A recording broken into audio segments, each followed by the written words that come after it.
Hello and welcome to Earth Calling. We're your hosts, Ed and Lazlo. Every week, we take you on a journey through the wonderful world of online content, sorting through the tweets, the memes, the insta-Queens, the grams, the snaps, and the fake news traps. This is our record of humanity in the 21st century, our digital legacy left behind for future spacefaring civilizations. So sit back, relax, and buckle in. This is Earth Calling.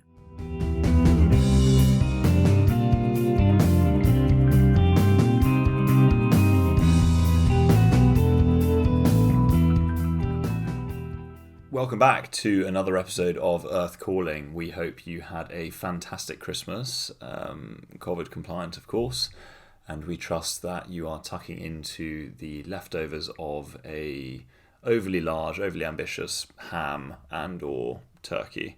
And or chicken and or meat substitute. Haddock if you are a pescatarian, and or nut roast if you're yes, a delicious nut Although roast. Personally, being a nut roast eater, I can tell you that it's not the best leftover food. It's just, let's just say it's dry. Yeah, well, it's already dry. It's so already, imagine what it's like when it's just sitting at the back of the fridge, you know. I just tend to pour a bottle of chili sauce on top of it. Oh, I know. Disgusting. Grim times for vegetarians. Chestnuts? Yeah. What's in a nut roast? They feature all sorts. Chestnuts, hazelnuts. Just get all the nuts and roast them. That's what I say. Mash them together, make a nut roast. Boil them, mash them, put them in a stew. Sweeney Todd. No, Lord of the Rings. I'm not far off with Sweeney Todd. Or Sweeney Todd and the Lord of the Rings. Boil and mash and put in a stew sounds pretty Sweeney Todd-like. A pie. That's actually quite different. Okay, anyway. I feel you, Joanna. Extremely niche. Helen Bonham Carter.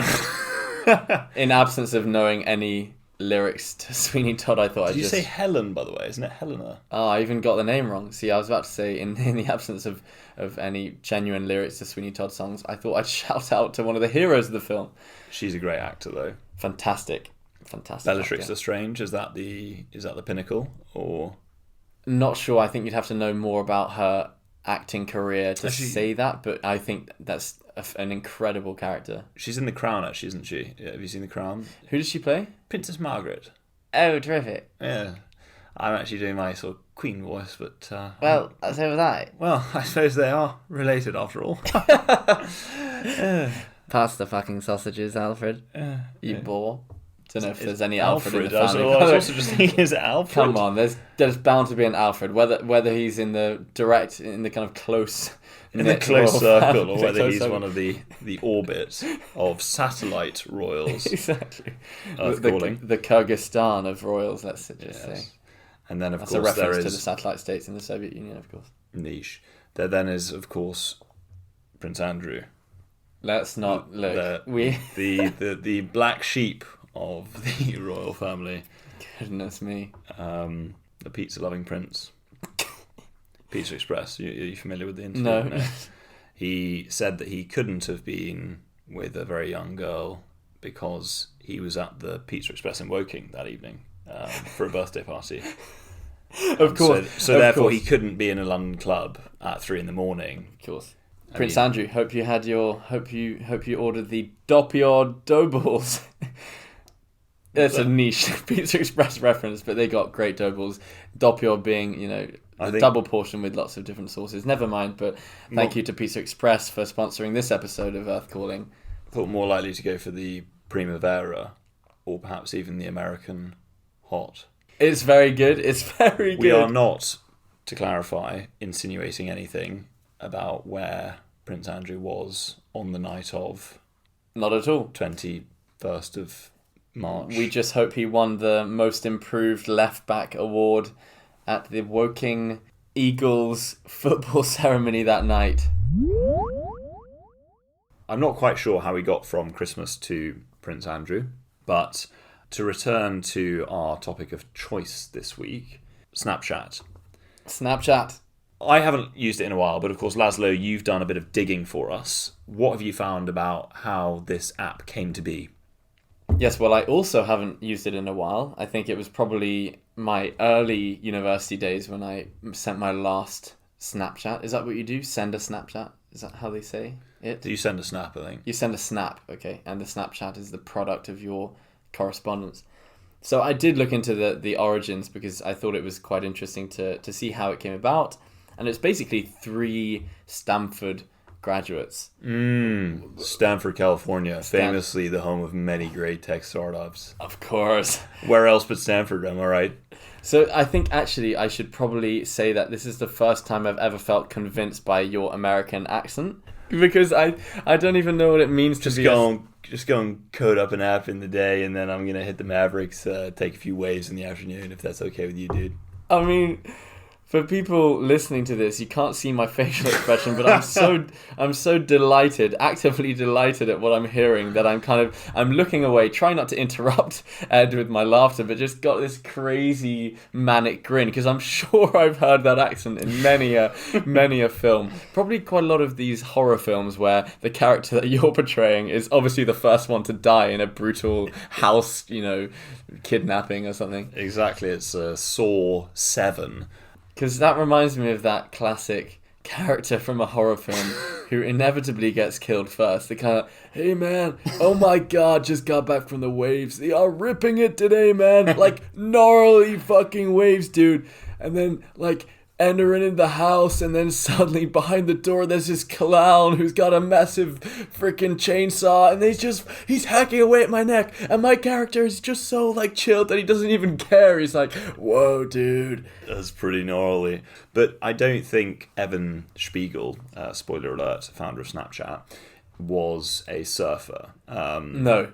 In fact, you take one look at him. He hasn't hit a wave in his life. Come on, let's be honest. Nor have I. No. To be fair. Yeah, he's mainly surfed on obscure internet forums. Fora. Yeah, for the classicists amongst us, fora. But you're quite right. Evan Spiegel is the founder of Snapchat. He founded it with Reggie Brown and Bobby Murphy. And it's quite funny enough. It was not Evan Spiegel. Is it Spiegel? Siegel. Is it? It's like the German daily newspaper Der Spiegel. Yeah, Der Spiegel. Yeah, it's a very good German newspaper. It's quite ironic in its commentary. It's a bit like the Sun in the UK. It's a tabloid. They make some very funny puns about Brexit. Do they? Der Spiegel does some very good puns about Brexit, and as we know, a German joke is no laughing matter. Ed, look, as you know, I live in Germany. I live in Berlin, and I have to take offense at your German accent these days because I feel I have an affinity to the culture now. And so if you do a German accent, I would request you to do it correctly. Okay? You sounded like a baddie from a World War II film there. Why did you get so aggressive? I do. That's very dated. In you retrospect, suddenly jumped into a kind of, Look, I regret my actions. I believe I overdid the German accent, and I could have been... Total side note, but did you hear Tom Cruise's rant on the set of Mission Impossible 7? I did, and it was great. I thought, it was get at him. Exactly. Context for our listeners. So I just wanted to quickly talk about this because it's very hilarious how Tom Cruise is very disappointed that some of the crew, let's say the assistant directors or the people running around giving people tea on set, they're not wearing their masks. And he erupts in this 3-minute long monologue where he's just... You can picture him being on set and he's just interrupted by the sight of someone walking across set without a mask on. And he flips. He goes, "You guys, there are people back home who have not got food to eat. They don't have thingies to do. Whatever Tom Cruise would say in this situation." I've done a very bad Tom Cruise impression, but needless to say, he was angry. He was angry, and it gave very compelling. By the way, I was on Tom Cruise's side because I was thinking these bloody idiots. They're in Europe filming something which has taken a huge amount of admin and preparation to set up because these days are not easy to work and film. Probably a couple of WhatsApp chats organising it all. Yeah, of course. A couple of WhatsApp chats. You got people sending long voice notes about the regulations you need to abide by. Multiple admins. And of course, if you're not obeying these simple rules, then you should be told off. So I was, I backed Tom Cruise in that case. He's a short man, Tom Cruise, and I'd imagine him being quite angry, quite scary, actually. And of course, he is a Scientologist. He is a Scientologist, yes. Him and Katie Holmes. And therefore, there's that additional dynamic where you just don't know what he's going to do. I also love that we've glossed over the fact that they're recording Mission Impossible 7. How many of those can he do? What? How many? I mean, at a certain point, you just want the Mission Impossible film to be actually unachievable. Well, exactly, because at a certain time you think, Anthony Hopkins. I mean, when's it going to be the case where he goes in and Anthony Hopkins is there and he says, you know what, Tom? Ethan Hunt. Ethan. I know that you've achieved the past 6 impossible missions, so I'm actually a little bit taken aback, and I know that you do work for the IMF, which is, of course, the Impossible Mission Force. True story. But this one, 7, really actually isn't possible. So if you manage to do this, I might actually just shoot you when you get back, because I'll be a bit annoyed. And you're 50. And then, of course, Ethan asks him, well, I'm intrigued to know what the mission is, sir. And he says, the mission is solving a Rubik's Cube under 3 seconds. At which point, of course, Ethan says, oh, well, you're right. That is impossible. End of the film. Done. He just slides the Rubik's Cube back over the table to Anthony Hopkins and says, this time, let the mission be impossible. The poster, it's a short film. But the poster you can imagine is Tom Cruise's face in large, beautiful kind of shadow on the back wall, and then this just enormous Rubik's Cube in front of him. Him running up it, looking probably. confused. Oh yeah, abseiling down it. Yeah. Snapchat. Founded by Evan Spiegel. Founded by Evan Spiegel. Named after the German newspaper. He was. Parents changed both names. But it was actually, the idea was conceived by Reggie Brown, who was also a student at Stanford University. And he came with the idea to Spiegel. And basically they both had this idea for a social media platform that would solve a great unanswered problem of the day. And that problem was that people got into all sorts of trouble sending images or sending emails or sending content which immediately they regretted or had mistakenly sent. Mm-hmm. So they thought, Matt, we need to address this. We need to have a platform which feels like you're sending things without consequence, right? Mm-hmm. You're sending an image to someone and it's deleted 10 seconds after you sent it. It's ephemeral. It's there, it's here today, gone tomorrow. And that is the genius of it. I think you basically place a premium on the content because things that are scarce or are not going to exist permanently are inherently more valuable. Mm-hmm. So if you're looking at something and you know it's going to disappear within X number of seconds, you pay more attention to it. Like life. Because exactly. we all will die. And we have to therefore really treasure the time we have on this earth. Happy New Year. Happy New Year, everyone. Initially, by the way, they called it Peekaboo, which I read and instantly thought, no. Peekaboo is, to me, a bit creepy. Yeah. Peekaboo's a bit like, that character in Pirates of the Caribbean, Ello Puppet. That's that the kind of vibe, that kind really? Of, that kind of surprise, here I am feeling, and not necessarily wanting someone to find you. Yeah. Do you know? For me, it's sort of Casper the Friendly Ghost. A bit like why it's always confused me, and now I know why. I suppose why the Snapchat logo is a ghost, and that's probably why. Wow. No. Wow. Of course, that's why, right? That makes total sense. Peekaboo.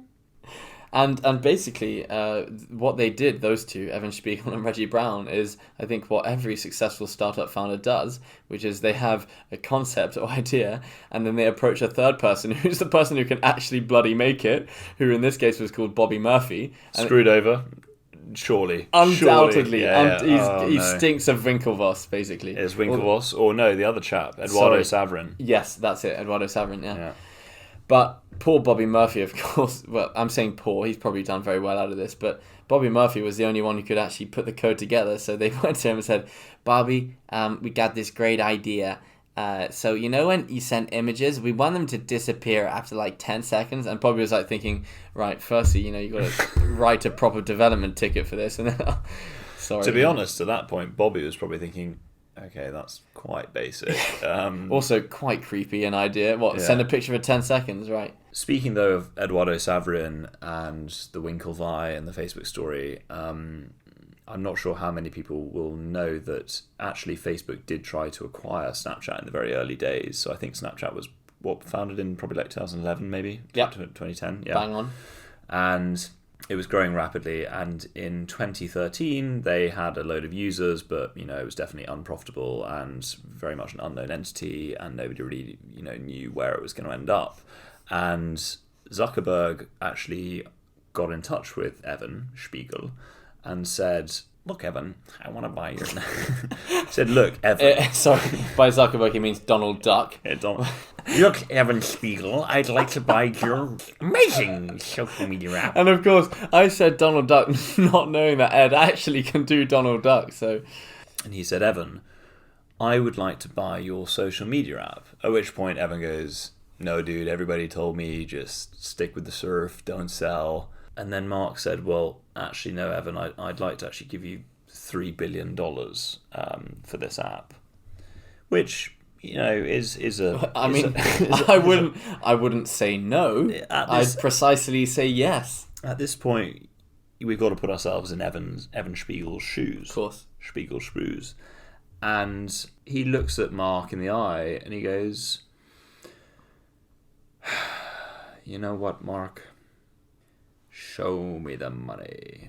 And Mark then doesn't show him any more money. He showed him $3 billion. Precisely $3 billion. Yeah, not actually in a sort of suitcase. In a room full of suitcases.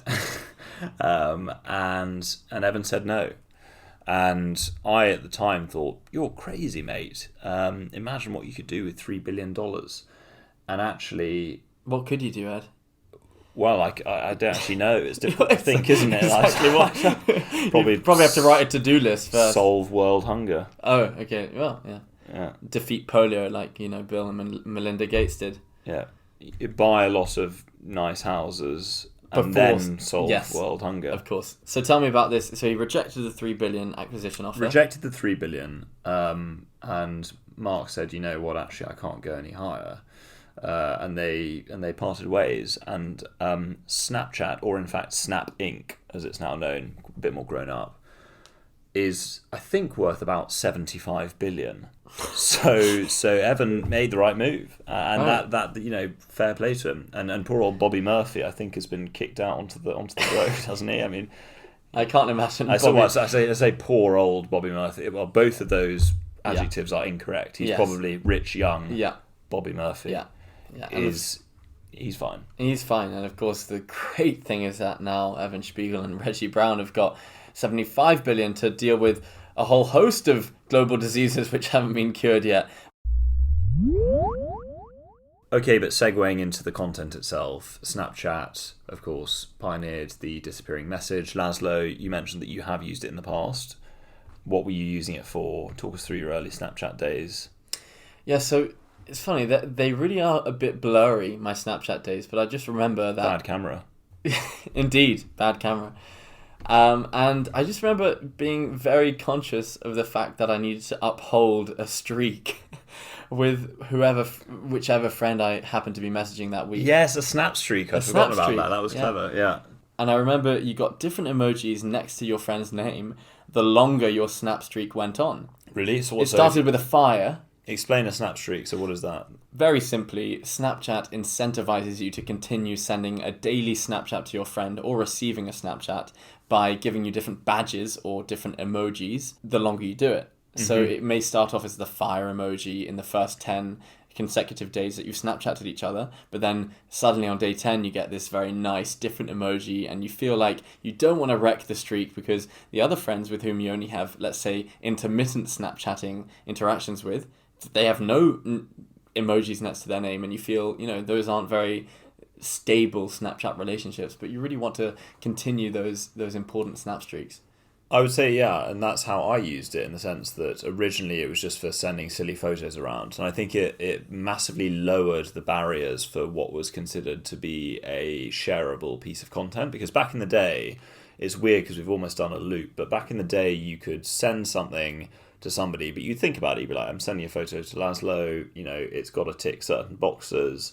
But Snapchat pioneered this idea that you could send something that was off the cuff, that was silly, that was a silly face. You didn't have to worry about whether you looked cool or, whether you're wearing makeup.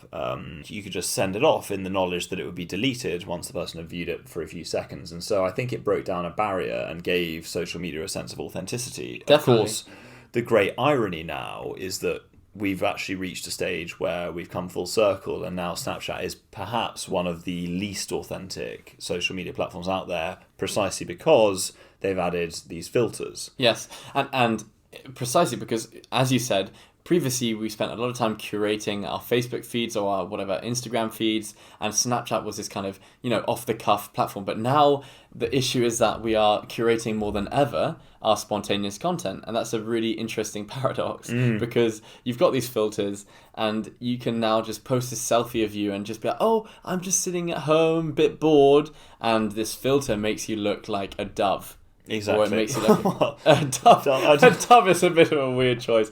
I was thinking of going for bunny, but that's too easy. That's a pigeon, isn't it? That's the theme tune to the UK. Yeah, but that's a pigeon. Yeah, I mean, dove, pigeon. A dove coos. They've got the same language. It's like Sweden and Norway. They can understand each other. Is that right? Okay, fine. Yeah, Scandinavian languages. I'll let you get away with it. But I think you're right in the sense that Snapchat has changed massively from a quite authentic platform to a relatively inauthentic one in terms of the portrait that we want to present of ourselves. And did you encounter this? Well, I would say that I fell off Snapchat when...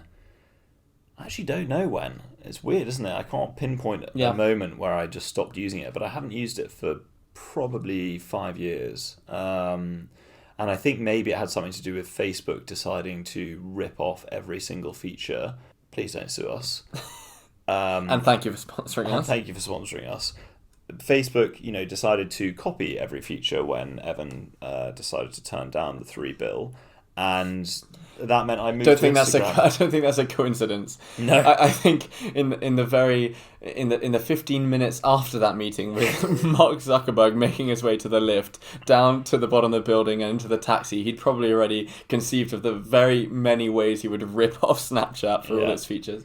We'll do that, and we'll just add it, and that's exactly what they've done. So they bought Instagram, they've then mimicked exactly what Snapchat does, they've now mimicked exactly what TikTok does, and it's genius. I mean, you can't blame them. It's arguably anti-competitive, but without straying too much into the realms of the politicization of social media. But I think, the way that it's used has changed. And have I ever used Snapchat to make myself look like a puppy eating an omelette? Or a dove?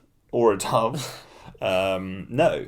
But have I seen videos of teenage girls making themselves look like hamsters trying to eat donuts and their cheeks getting slightly wider each time they eat a donut? That's the classic. Yeah, it's a good one, right? Yes. And it is kind of funny. But Facebook has aped most of Snapchat's features, and that's why I no longer use it. Although that said, lots of people still clearly do use Snapchat. And in fact, apparently a lot of teenagers chat via Snapchat. Yes. Which is odd to me, because I would always be like, okay, well, I've got my messaging app, which is WhatsApp, and then I've got my photo sharing app, which is Instagram, and I'm going to keep those separate if that's all right, thank you very much. Whereas, for the teenagers, for the Gen Z, the Zoomers, they're like, okay, well, I'll send a little rabbit facelift, video, and then I'm gonna bung in a bit of a voice note, and then I might just send you a little message as well. Chuck it in, and while we're at it, it's been a while since I posted a TikTok. Exactly. So my audience is waiting for one of those.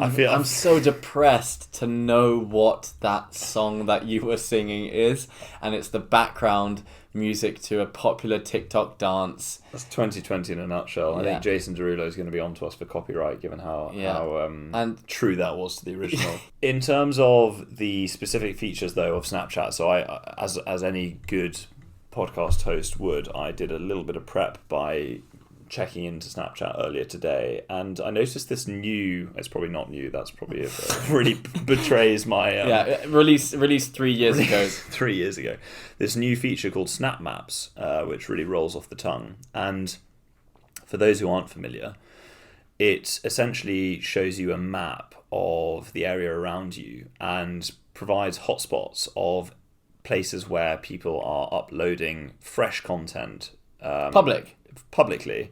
And so I'm looking at it now, I'm in London, and Oxford Circus is a very hot spot, as you'd probably expect, corona or otherwise. Similarly, Vauxhall, weirdly, is quite busy.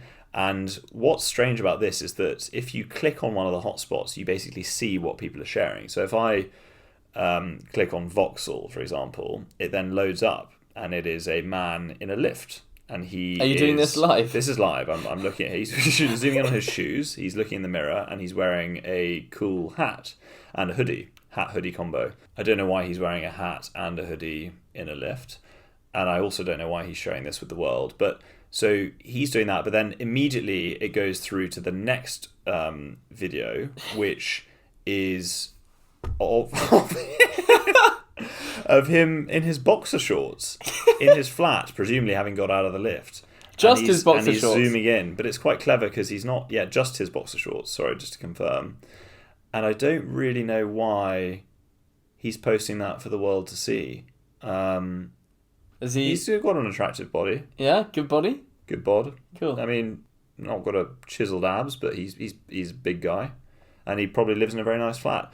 But the incentive for posting that, and there's a man on the floor shouting.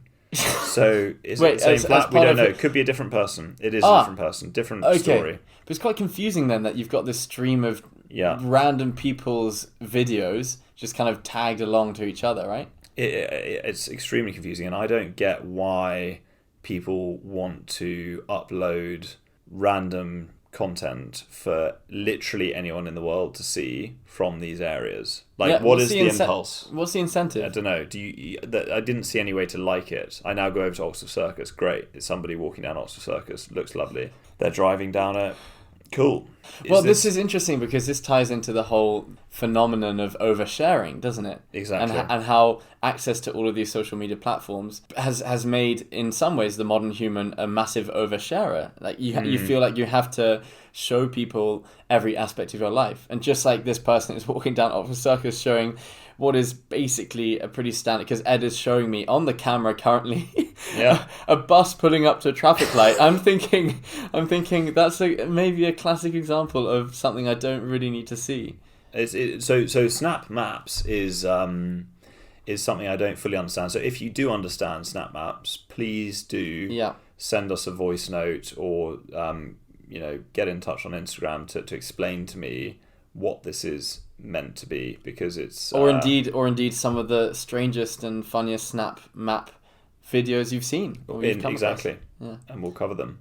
So I'm just curious, because Snapchat is, I believe, now mainly used by a younger generation, right? I think so. So it's very popular with teens. But do you think that it's the case that actually Instagram doesn't need to be worried because people migrate, or they grow up into Instagram? Like, is Instagram just permanently the world of the 25 plus? Well, that's the thing. I mean, these social networks are changing so rapidly, and also new ones evolve every day. So I think just as TikTok now is becoming one of the most important platforms for young people, I think that they go in waves. I think there's going to be something to replace TikTok and something to replace Instagram. The funny thing about Instagram, by the way, is that now, like I was saying, it's the more serious platform. Having spent time on TikTok for both research purposes and embarrassing boredom purposes, every TikToker in their description always has a "follow me on Instagram" description. Oh, okay. So they're driving people to the more serious platform in order to get real,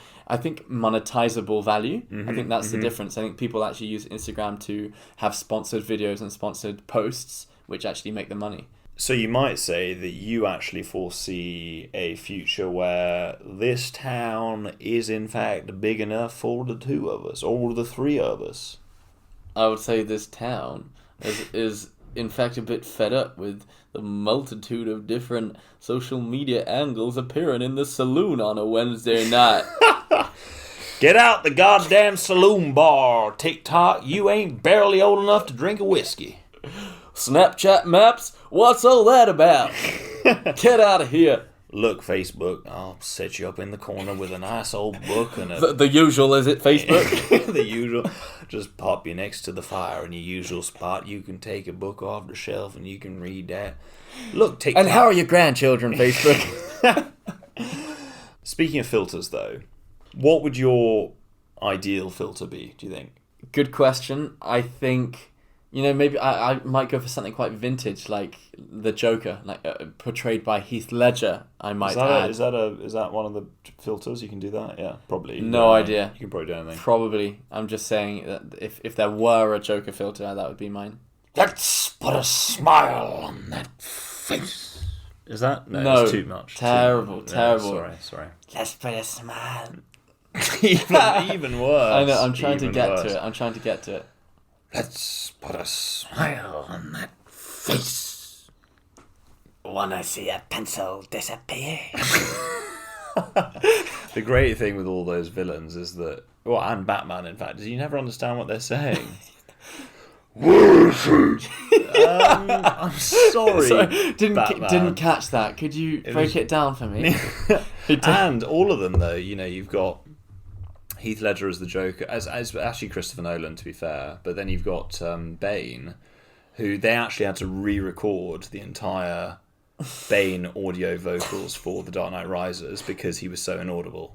So there's that brilliant bit where it's like at the beginning on the plane. I don't know if you. This is going down a rabbit hole, but at the beginning of The Dark Knight Rises, there's a great scene which was filmed in reality, by the way. Christopher Nolan, great fan of authentic stunts, and they're on a plane. And Bane has been captured. He's wearing a hood, and the guy removes the hood and realizes that it's Bane and says, "Hello, Bane. Hi, Bane. Nice to meet you. Didn't expect you to be on here. Actually, I thought it'd be some of your minions, but I'm a little bit nervous." And he goes, "What would happen if I took off your mask?" And Bane goes, "It would be extremely painful for you." But it's weird because Bane sounds like this sort of upper class English gentleman. I was about to say, you sounded like Prince Charles with a gas mask on. This would be extremely painful, but for you. Diana? Camilla? Yeah, too much. But yeah, no, it's odd. And he there's a great scene where someone says, "Who are you?"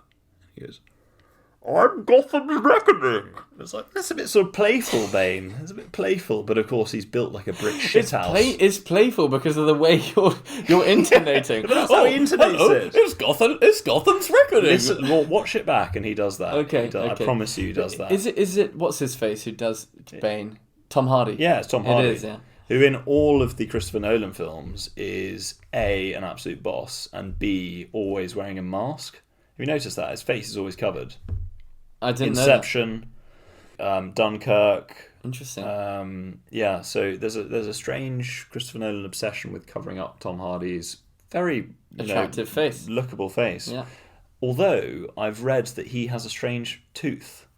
Have you noticed this? Not heard about his strange tooth. He's apparently got a slightly odd front tooth. I'll leave that to you guys to look up. But there is a thing about villains and the heroes where you just can't quite understand what they're saying.